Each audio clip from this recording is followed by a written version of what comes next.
जल ज्योतिर्मया वो जल है,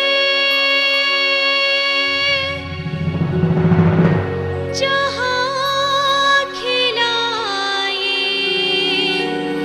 सृष्टि कमल है। जल ही जीवन का संबल है, जल ही जीवन का संबल है, जल ही जीवन का संबल है।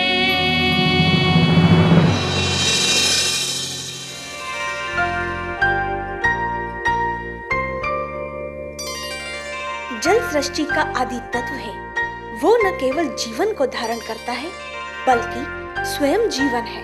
जल का यह निर्मल स्वरूप हमारे धर्म,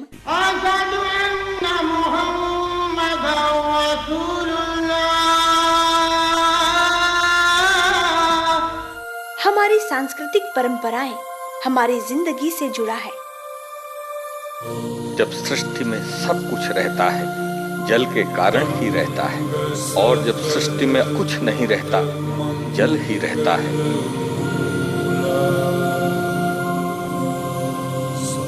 हर कदम पर पानी किसी न किसी रूप में हमारे द्वारा उपयोग में लिया ही जाता है।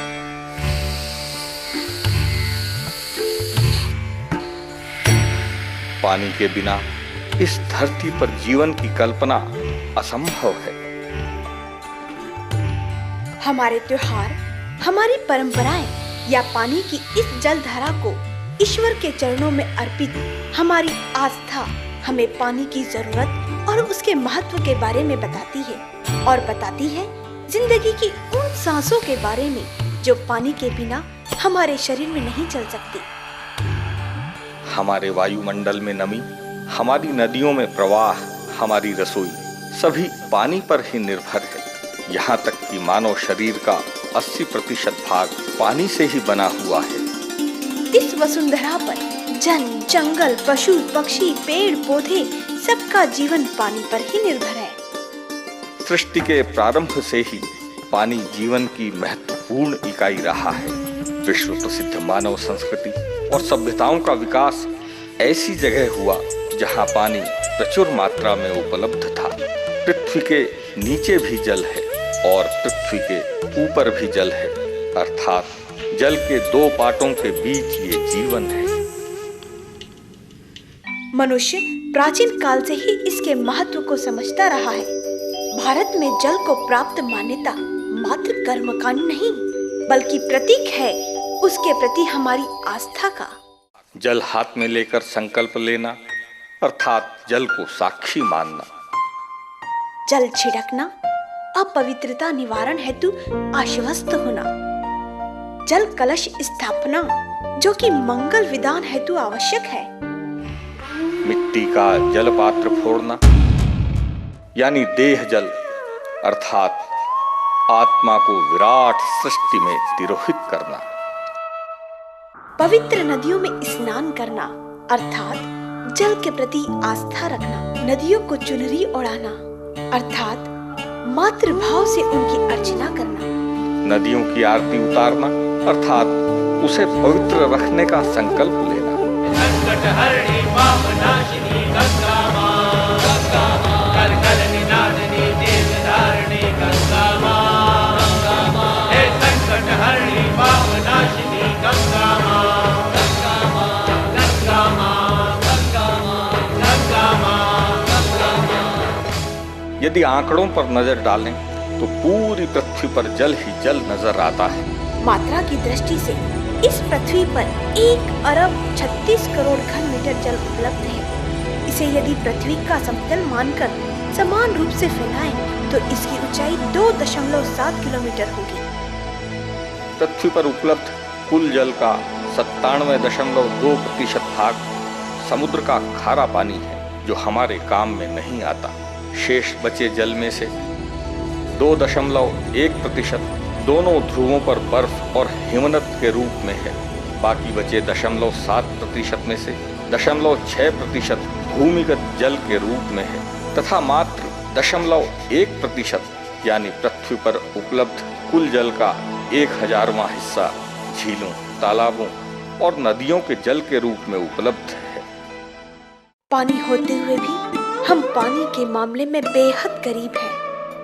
पिछली 1 शताब्दी में विश्व की जनसंख्या 3 गुना बढ़ी है और इसी अवधि में पानी की खपत 6 गुना। यदि हम अब भी आंखें मूंदे रहें तो सन 2050 तक संसार के हर चौथे आदमी को पानी उपलब्ध नहीं होगा। जहाँ नदी नहीं वहाँ सभ्यता नहीं, संस्कृति नहीं। जहाँ तीर नहीं वहाँ तीर्थ नहीं। तो हम क्या दे रहे हैं? डग डग नीर को पग पग पीर। क्या आप जानते हैं यह जीवनदायी जल चिल्लाकर क्या कह रहा है? हे मनुष्य, बहुत हुआ, अब बंद करो, बंद करो। जानते हैं पानी क्यों चित्कार रहा है? हम पानी में जहर घोल रहे हैं। हम पानी के साथ विश्वासघात कर रहे हैं। हम पानी की राजनीति कर रहे हैं। हम पानी से पैसा बना रहे हैं।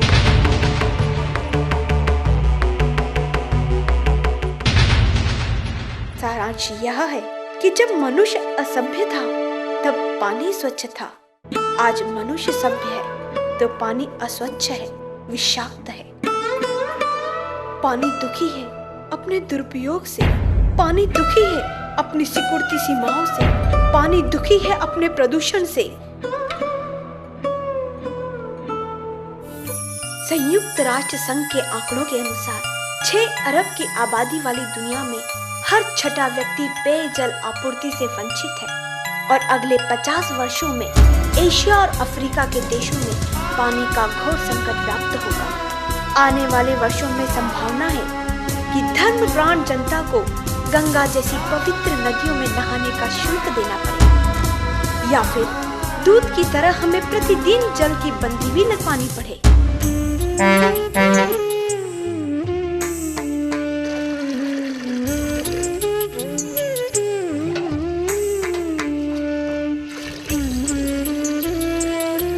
थोड़ा सा और डाल दे भैया। मालूम है आपको पानी का भाव, थोड़ा सा और डाल दे।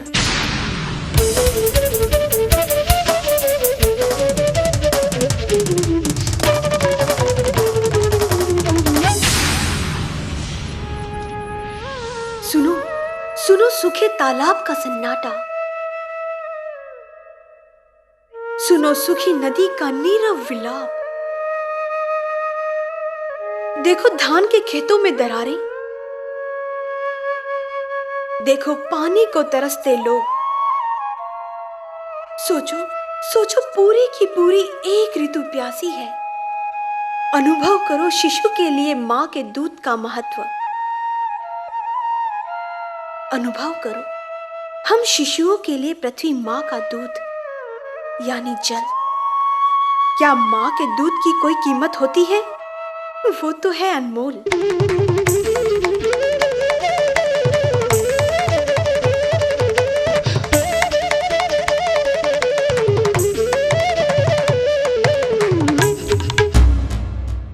न बहने दें जल के आंसू। अपने आसपास उपलब्ध जल का उपयोग हमें बेहद संभलकर करने की जरूरत है। जल के प्रयोग में थोड़ी सी सावधानी से काम लें तो न सिर्फ जल संकट को खत्म कर सकते हैं बल्कि जीवन के लिए जरूरी इस अमूल्य धन की कीमत को समझते हुए इसका सही इस्तेमाल भी कर सकते हैं। सब्जियों को प्रेशर कुकर में बनाएं अथवा सामान्य बर्तन जैसे कढ़ाई या तपेली में बनाएं तो उन्हें ढककर बनाएं, जिससे सब्जियां, खाना आदि कम जल में और जल्दी तैयार हो जाता है। हाथ धोते समय खुला नल छोड़कर साबुन नहीं लगाएं, बल्कि पहले नल खोलकर हाथ गीले करें, फिर नल बंद कर साबुन लगाएं व नल खोलकर हाथ धुलते ही तुरंत नल बंद कर दें। पीने के पानी के लिए छोटे गिलास उपयोग में लाएं, जिससे बड़े गिलासों में बचा झूठा पानी बेकार न जाए। कपड़े खंगालने के बाद शेष बचे पानी का उपयोग फर्श की धुलाई में करें। सब्जियों और फलों को सीधे नल के नीचे धोने के बजाय आधे भरे बर्तन में डालकर धोएं। और बचे पानी का उपयोग अन्य कार्यों में करें। पेड़ पौधों और बगीचों में पानी सूर्यास्त के समय दें ताकि पानी वाष्पीकृत होने की बजाय अधिक से अधिक इनके द्वारा अवशोषित हो सके। बच्चों को स्वयं नहलाएं। लैट्रीन में सीधे फ्लश का उपयोग करने की बजाय अन्य कार्यों से बचा पानी इस्तेमाल करें। अपने वाहनों को पानी से धोने की बजाय गीले कपड़े से पोंछें।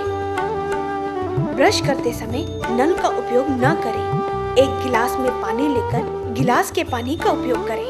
हमें अब तो पानी का मोल समझना ही होगा, क्योंकि ये संकट का समय है। हमें इस संकट पर विजय पानी ही है, अपनी कमजोरियों के खिलाफ लड़कर। मध्य प्रदेश शासन दृढ़ संकल्पित है जल संकट खत्म करने के लिए, पर साथ ही आवश्यक है जन जन के जागरूक होने की, जल का मोल पहचान कर बूंद बूंद सहेजने की। हम अपनी माँ, बहनों और भाइयों से निवेदन करते हैं, यदि आप बचाना चाहते हैं अपना जीवन, तो जल बचाना ही होगा। जल बचाएं, पर्यावरण बचाएं, पृथ्वी बचाएं और बचाएं अपनी आने वाली पीढ़ियां। एक बूंद बूंद पानी से अब धरती की प्यास बुझाना है।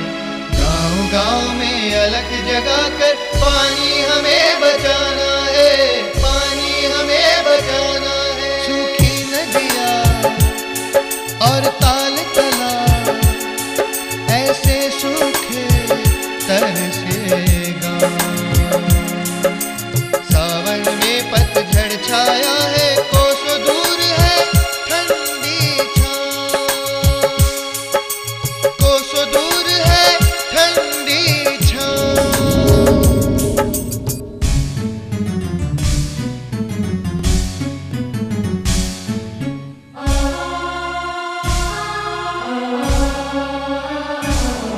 धरती की हरियाली छीनी, गाँव की खुशहाली छीनी। सावन में बारह मास लगे,